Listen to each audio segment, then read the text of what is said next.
All right. This next person is going to be co-hosting the rest of the night. Keep it going, Mr. Chris Biggs.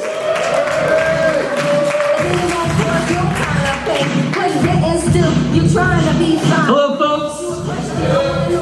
My name is Chris Biggs, and I have been with my wife for over 20 years. We have 4 kids together. Yeah! Thank you. I love you, Biggs. But, like, 4 kids is a lot. Fuck these kids. Like, 4 kids is like, if you were in school and somebody did one of those, like, paper fortune tellers with you, and it came out to have, like, said you were gonna have 4 kids, like, everybody would have teased you all day. They'd be like, ha ha, you're gonna have 4 kids. You're like, no, I'm not. And then, like, 20 years later, when you have 3 kids, you start to think about that paper fortune teller, and, like, is there like a rule on how you're supposed to dispose of those things to make sure you're not cursing somebody's life? And so you go and you try to find the kid, and it turns out he died of a drug overdose because he was into more than just the dark arts. And you go to his parents' house because maybe they've got like his room there with all this stuff, which they do. It's all still there, like a shrine. And like you try to convince his mom to let you in there, and she won't. And so you're like, maybe you'll just break into his house in the middle of the night and steal it. But you don't. And now you have 4 kids. Because the thing with kids, though, is like, you think you're doing the right thing, what you're supposed to do, and they find a way to make it weird and bad. Like my oldest, she loves to read. And you'd think that's like a flex, but it's a nightmare. Because how do you punish a kid that loves to read? Like if you try to take away their books, social services will be there so fast. And they'll be like, listen, I get what you're trying to do, but maybe you should hit them instead. We've got like a process for that. You can't take away books.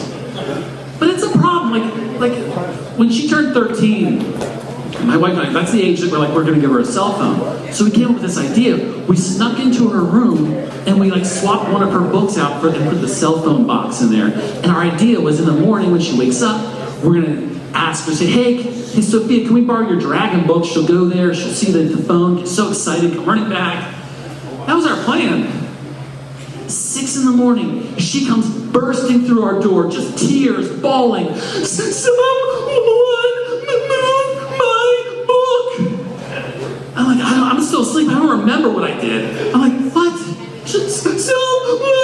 It went on for a while. Moved my book. Like, did you look at what was there? She comes back. She comes back. She throws the phone on the book bed and is like, now where's my book? And it was at that moment I realized how to punish her. I don't need to take them. I just need to rearrange her bookshelf, like screw up her Dewey Decimal System, use their OCD against them. Yeah! Ouch! That's how you do it. But I mean, 3 out of 4 of my kids love to read, which means statistically, I'm going to have a lot of grandcats when I'm older. My youngest, he's at the age where he's just learning to read. He's going around like reading everything. We were in his bathroom, I was getting this medicine, and he was reading like the bottle of body wash. And he's like, Dow. I was like, no, it says douche. I mean, no, not. Like that's a tough concept to try to explain to kids that there's certain words that we say in other languages they're fine, and then in English they're bad words. Like in Spanish that means like bath or something, and in English that's how I describe my former coworker. And so I was like, listen, buddy, just don't use that word, and just don't go reading the side of a black crayon. It's not going to work out for you.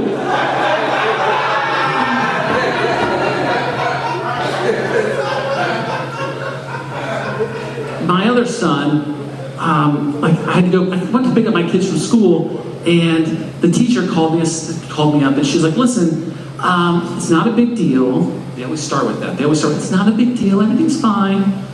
But the boys today, they learned a new word, and we're trying to get them to stop. And I was like, oh, is the F word, the B word, what was it? It's sexist. Apparently, they were all going around teasing each other and calling each other sexist. Like, can you imagine that? Just like on the playground, you're sexist. No, you're sexist. It's like the most woke 4th grade class you could ever imagine. And so I say to him, I was like, hey buddy, like, what do you think that means? Because he doesn't know.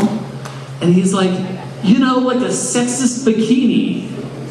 And I'm like, what? He's like, you mean sexy? He's like, yeah, it's the same thing. I was like, no, it's not. It's not.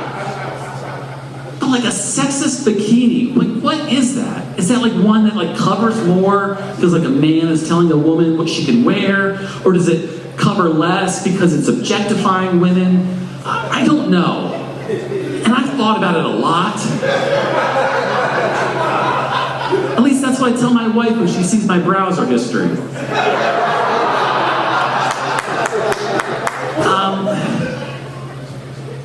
And then, because they don't know what these words are, and then the problem with poor kids too is when they get to a certain age, you kind of have to, you got to push them aside and say, you're an adult now, you're on your own, we got to go, there's too many other ones we got to pay attention to. And so like my oldest, she was filling out her application for like some honor society. And she's like, Daddy, it needs me to talk about leadership positions. It's like, I don't know, you can figure out you're smart. Just talk about like what you did at summer camp or Girl Scouts or something. And she comes back and the school calls us. And they're like, listen, it's a Catholic school. Like, listen, we need to talk. Because she put on her application under leadership that she started a cult. I'll have to call you back. So I asked her, I was like, hey, what's with, did you started a cult? I feel like I should know this kind of thing. And she was like, yeah, at summer camp, our counselor was being mean to us. And so I got all the girls together, we started a cult. It's like, did you like sacrifice animals?